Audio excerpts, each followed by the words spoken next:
Hola, que el Señor te bendiga, te doy la bienvenida a tu canal Sendero Victorioso y en esta ocasión pues estoy muy agradecida con el Señor por la oportunidad que nos da de compartir contigo la lectura de un nuevo libro y en esta ocasión pues es Primera de Corintios. Sabemos que fue escrita por el apóstol Pablo y él mismo se describe como apóstol de Jesucristo por la voluntad de Dios. ¿Qué nos quiere decir con esto? Que él era apóstol no por la voluntad de ningún hombre, sino por la voluntad directa de nuestro Señor. Vamos a ir analizando este libro porque es una carta dirigida precisamente a este pueblo.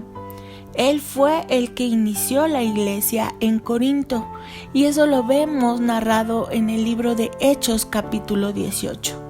Él recibe un reporte de ciertos disturbios y ahí el objetivo principal por el cual escribió esta carta. Analicemos esta porción de la palabra que dice así: Salutación.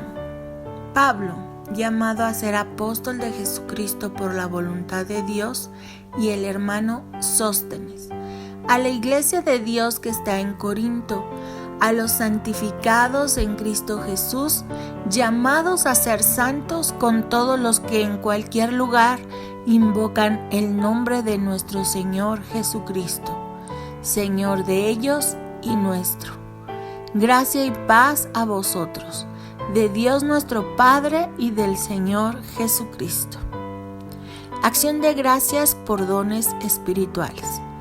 Gracias doy a mi Dios siempre por vosotros, por la gracia de Dios que os fue dada en Cristo Jesús, porque en todas las cosas fuisteis enriquecidos en Él, en toda palabra y en toda ciencia. Así como el testimonio acerca de Cristo ha sido confirmado en vosotros, de tal manera que nada os falta en ningún don, esperando la manifestación de nuestro Señor Jesucristo, el cual también nos confirmará hasta el fin, para que seáis irreprensibles en el día de nuestro Señor Jesucristo. Fiel es Dios, por el cual fuisteis llamados a comunión con su Hijo Jesucristo, nuestro Señor. ¿Está dividido Cristo? Os ruego pues, hermanos, por el nombre de nuestro Señor Jesucristo, que habléis todos una misma cosa y que no haya entre vosotros divisiones, sino que estéis perfectamente unidos en una misma mente y en un mismo parecer. Porque he sido informado acerca de vosotros, hermanos míos, por los de Cloe, que hay entre vosotros contiendas. Quiero decir que cada uno de vosotros dice: yo soy de Pablo, y yo de Apolos, y yo de Cefas, y yo de Cristo. ¿Acaso está dividido Cristo? ¿Fue crucificado Pablo por vosotros? ¿O fuisteis bautizados en el nombre de Pablo? Doy gracias a Dios de que a ninguno de vosotros he bautizado, sino a Crispo y a Gayo, para que ninguno diga que fuisteis bautizados en mi nombre. También bauticé a la familia de Estéfanas. De los demás, no sé si he bautizado a algún otro, pues no me envió Cristo a bautizar, sino a predicar el Evangelio, no con sabiduría de palabras, para que no se haga vana la cruz de Cristo. Cristo, poder y sabiduría de Dios. Porque la palabra de la cruz es locura a los que se pierden, pero a los que se salvan, esto es, a nosotros, es poder de Dios. Pues está escrito: destruiré la sabiduría de los sabios y desecharé el entendimiento de los entendidos. ¿Dónde está el sabio? ¿Dónde está el escriba? ¿Dónde está el disputador de este siglo? ¿No ha enloquecido Dios la sabiduría del mundo? Pues ya que en la sabiduría de Dios el mundo no conoció a Dios mediante la sabiduría, agradó a Dios salvar a los creyentes por la locura de la predicación. Porque los judíos piden señales y los griegos buscan sabiduría, pero nosotros predicamos a Cristo crucificado, para los judíos ciertamente tropezadero y para los gentiles locura. Mas para los llamados, así judíos como griegos, Cristo poder de Dios y sabiduría de Dios. Porque lo insensato de Dios es más sabio que los hombres, y lo débil de Dios es más fuerte que los hombres.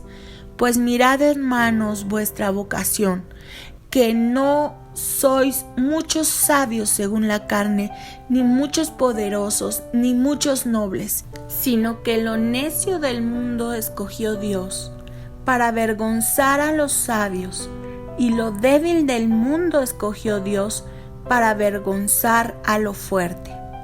Y lo vil del mundo y lo menospreciado escogió Dios, y lo que no es, para deshacer lo que es, a fin de que nadie se jacte en su presencia.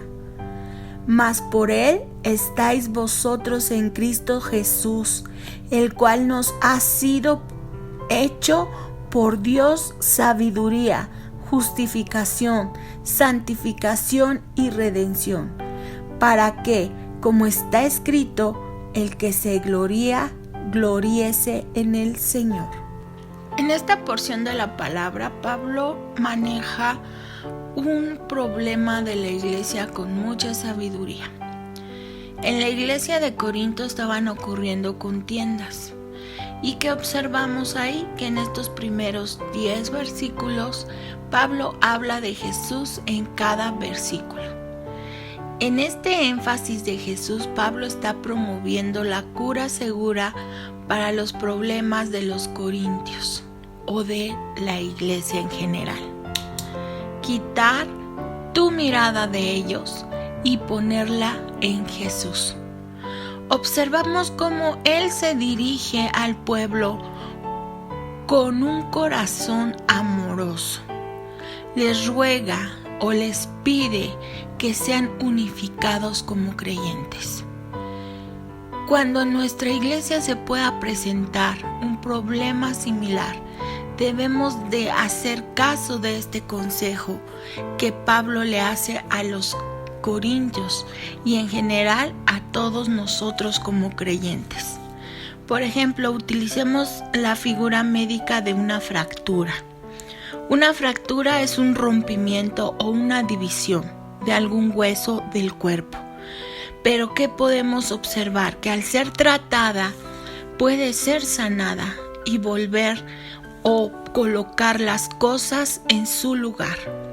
Y en la iglesia debemos muchas veces sanar esas posibles fracturas que puedan presentarse, ya que la desunión no es natural y no permite el buen funcionamiento del cuerpo.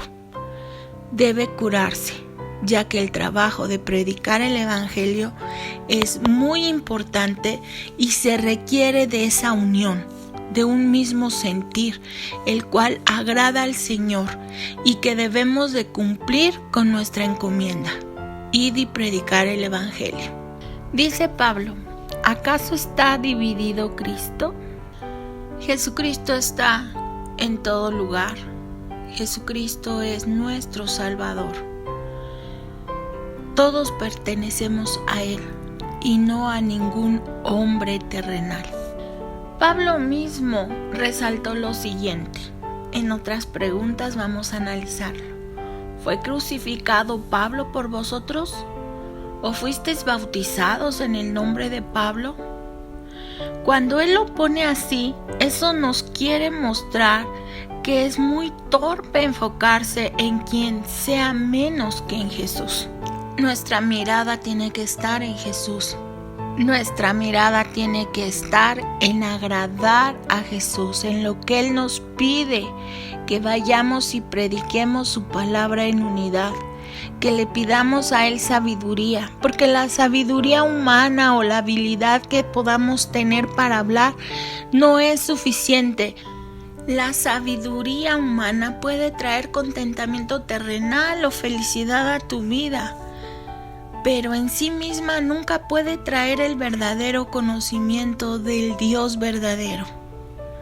Cuando nosotros reconocemos el poder de Dios, tú vas a adquirir poder inherente en la predicación del Evangelio verdadero a través del Espíritu Santo, y así lograr que la gente reciba este mensaje con fe.